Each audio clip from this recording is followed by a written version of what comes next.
এই মুহূর্তের সবথেকে বড় খবর, ঐতিহাসিক রায় এনআইএর বিশেষ আদালতের। এবার কপাল পুড়ল তৃণমূল নেতার, 10 বছরের কারাদণ্ড তৃণমূল নেতার। কি হয়েছে চলুন বিস্তারিত জেনে নেওয়া যাক। তবে তার আগে আপনাদের কাছে একটি বিশেষ অনুরোধ, অবশ্যই চ্যানেলটিকে সাবস্ক্রাইব করে পাশে থাকা বেল আইকনটিতে ক্লিক করে দিন। আর খবরটি ভালো লাগলে লাইক, কমেন্ট এবং শেয়ার করতে ভুলবেন না। চলে আসি মূল খবরে।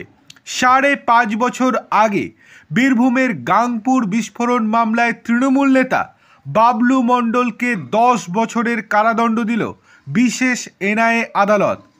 আপনারা সকলেই জানেন, পশ্চিমবঙ্গ বর্তমানে বারুদের স্তূপে পরিণত হয়েছে, আর বীরভূম যেন তার সদর শহর।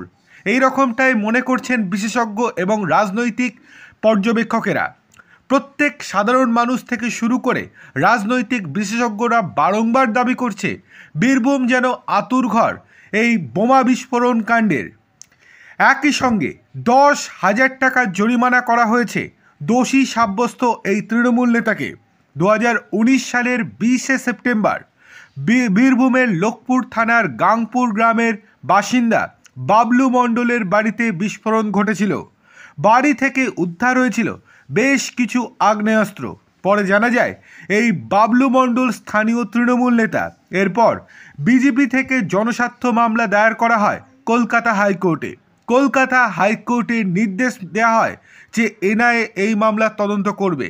এর পরবর্তীতে এনআইএ ওই বাবলু মণ্ডলকে গ্রেপ্তার করে এবং অবশেষে এই মামলা এনআইএর বিশেষ আদালতে চলছিল।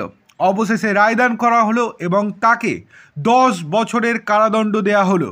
এই নিয়ে মুখে কুলু পেটেছে তৃণমূল কংগ্রেস।